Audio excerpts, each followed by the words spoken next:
ለኢትዮጵያ ሰላም የምናስብ አሜን ብለን መቀበል ያለብን ጉዳይ ነው ከጦርነት ምናተርፈው ነገር የለም አይተናል ከኛም ወገን ከሌላኛው ወገን ጉዳት ደርሷል ሁሉም የሞተው የተጎዳው የቆሰለው አካሉ የጎደለው የኢትዮጵያ ልጅ ነው የኢትዮጵያ ህዝብ ነው የኢትዮጵያ ሀብት ነው የፈሰሰው ቀላል የማይባል ሀብት ለልማት ማዋል የምንችል ለሰላም ስራ ለመልካም አስተዳደር ችግር መፍቻ ማዋል የምንችለውን ሀብት ለዚህ አውለናል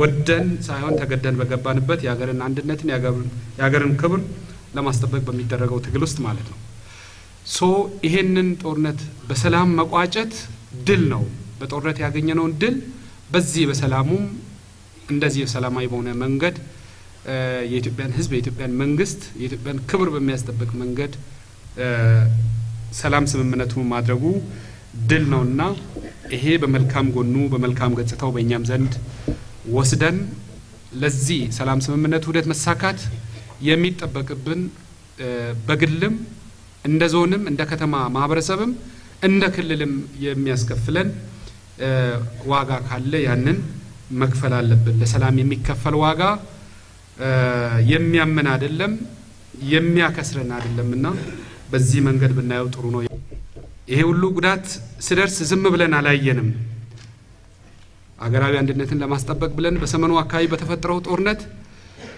በ200 በ300 ሺህ የሚቀጠሩ የሰራዊት አባሎቻችን ወደዛ ሸኝተን ቦታውን ስናስለቀቅ በዛ ቦታ ገብቶ አንዳንድ ቦታ ላይ ኦሮሚያንም አማራንም ሌላውንም ጉዳት አድርሰዋል በዛ ሂደትም ቀላል የማይባል የኦሮሚያ ልዩ ኃይል አባላት ህይወት አጥተዋል ቆስሎ በየሆስፒታሎቹ ተኝተዋል ዛሬ ዞራችሁ ማየት ይችላልላችሁ ይሄንን የተከላከሉ በሚል የተነሳ ጉዳይ ነውና ምናልባት አንዳንዶቹ በሚዲያ ላይ ደጋግሞ በማውራት አንዳንድ ጉዳዮችን ወደ አንድ አካባቢ ወደ አንድ ወገን ወይም አንድ ብሔረሰብ ሌላ ብሔረሰብ ላይ በተደራጀ መንገድ በተጠና መንገድ ጉዳት እያደረሰ እንዳለ ይነሳልና ይሄ ሚዛኑን ሳይስት በዚህ አይነት መንገድ መረዳት ብንችል የተሻለ ነው የሚል ነው ከዛ ውጪ ሌሎች ልማት ስራዎች ኢኮኖሚያዊ ጉዳዮች ከሪፎርም ስራዎች ጋር የተገናኙ በርከት ያሉት ጉዳዮች ቅድም ዶክተር ኢዮብ ባስረዱት መንገድ ብንይዝና በዛ ብንሄድ ጥሩ ነው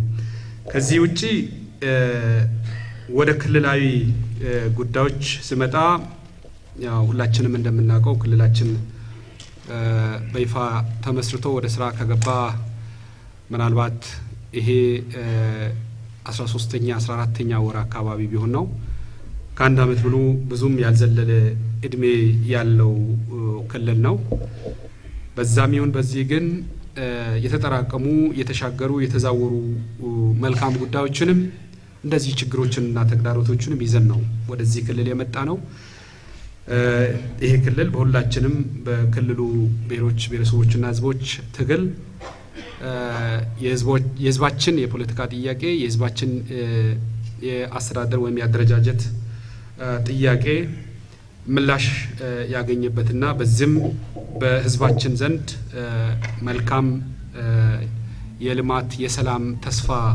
የፈነጠቀበት ነው ክልሉ ሲመሰረት በዚህ አይነት ሁኔታ የተመሰረተው ክልልም ወደ ስራ ከገባ በኋላ አንዳንድ ያደሩ ጉዳዮችንም አዳዲስ ደግሞ ጊዜ እየወለዳቸው ወይም የልማትና የመልካም አስተዳደር ፍላጎቶች ያደጉ ከህዝባችን የሚነሱ ጥያቄዎችን ለመመለስ ጥረት የማድረግ ስራ ሰርቷል በዚህ አይነት ሁኔታ ክልሉ ከተመሰረተ በኋላ የመንግስት ተቋማትን የማደራጀት ያንን የመንግስት ተቋማት ስራ ማከናወን የሚያስችሉበትን ተቋማዊ አቅም የመፍጠር በሰው ኃይል በማቴሪያል የማብቃት የማደራጀት ስራ ተሰርቷል ከዚህ ጋር ተያይዘን በክልላችን በተለይ የብዛ ማዕከል ጽንሰ ሐሳብ ያው ሁላችንም እንደምናውቀው በተለያየ ደረጃ ተዋይተን ተመካክረን በርከት ያሉ ጉዳዮች በዚህ ቤትም ተነስቶ እነዛን ሁሉ እርግፍ አርገን ትተን አይ ከዚህ አንድነት ይሻላል አብሮነት ይሻላል በጋራ መልማት ማድረግ ይሻላል ብለን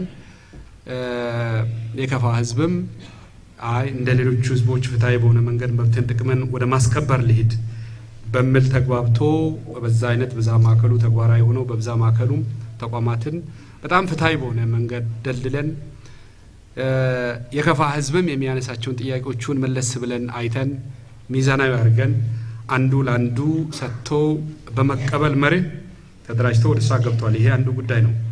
ከሱ ሁለተኛውና ትልቁ ጉዳይ ፈተና ለኛ የሆነብን የሰላምና ጸጥታ ጉዳይ ነበር።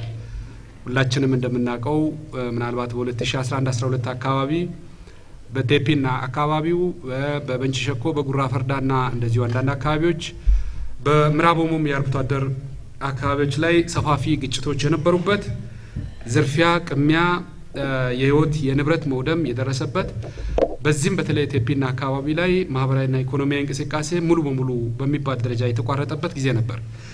ወደ ክልል ከመጣንና ክልላችን ከመሰረትን በኋላ ትልቅ ስራ አድርገን የሰራ ነው ካለን ትንሿም ሀብት ሰፋ ያለውን ቆርሰን ለጸጥታ መዋቅሩ በመደብ ይህንን የሰላምን ስራ የጸጥታን ስራ የማረጋጋት ስራ ሰርተናል።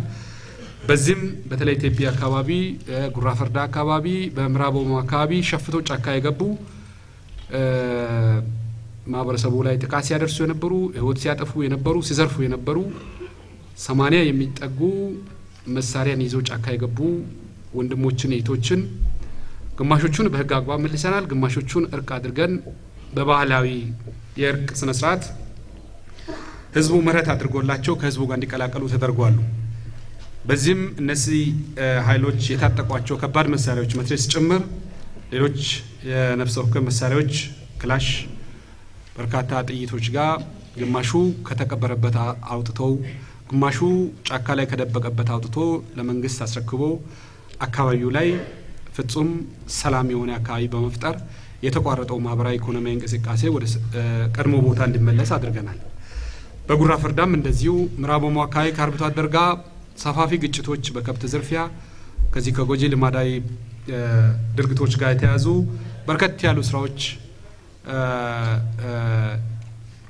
ተሰርተው እነዚህን በተለይ ዝርፊያን መቆጣጠር ማስቆም በሚቻልበት መቀነስ በሚቻልበት ምክክር አድርገናል። እንደዚሁ ሁለት ሱሪ ወረዳና ቤሮ ወረዳ ማህበረሰብ ራሳቸውን ለያይቶ ላለፉት 3-4 አመታት የቆዩትን እርቅ መፍጠር ተከታታይ የማህበረሰቡ ውይይት በማድረግ እርቅ በማድረግ ሁለቱ ወረዳዎች እርስ በርስ እንዲገናኙ ማህበራዊ እንቅስቃሴያቸው እንዲሳለጥ እንዲገበያዩ አንድ ገበያ የማይገበያዩ አንዱ የሄደበት መንገድ ላይ ሌላው ማይሄድበትን አስቀርተን ወደ ሰላም መልሰናል። ከዚህ በኋላም ባለፉት 5-6 ወራት አካባቢ ሱሪ ወረዳ ላይ ለ3 ወር ያክል መንግስት አልነበረም። አንድ ወረዳ ማለት ነው ምዕራብ ኦሞ ውስጥ ኦሮሞስት የመንግስት መዋቅሩ ፈርሶ የጸጥታና ሚሊሻ ኃይሎች የታጠቁት መሳሪያዎችን ይዘው ቤት ገብቶ ግማሹ መሳሪያውን ለሌላ አላማ አውሎ ቶታሊ ወረዳውን በትኖ ነበር። ይህንን ተመልሰን ራሳችን ከላይ እስከ ታች አመራር ማጥራት ስራ ሰርተን በዞን ደረጃ በወረዳ ደረጃ በቀበሌ ደረጃ ሰፋፊ መድረኮችን ፈጥረን ወረዳውን እንደገና አጥርተን ሚሊሻውን እንደገና አደራጅተን ፖሊሱን እንደገና አደራጅተን ይዞ ወደ ጫካ የገቡት 40-50 መሳሪያዎችን የመንግስትን አስመልሰን አሁን ወረዳው ፍጹም ሰላማዊ የሆነ መደበኛ የመንግስት ስራን እንዲያከናውን አድርገናል። ከዚህም ባሻገር ኦነግ ሸኔ በሚንቀሳቀስባቸው የኦሮሚያ አጎራባች ዞኖች አካባቢ ባለፉት ጊዜያት ሰፋፊ እንቅስቃሴዎች ነበሩ። በእኛ አካባቢ በተለይ ኢሉ አባቦራ ከከፋ ዞን ጋር ከሸካ ዞን ጋር የሚዋሰን በመሆኑ በዛ አካባቢ እንቅስቃሴዎች ሰፊ ነበሩ።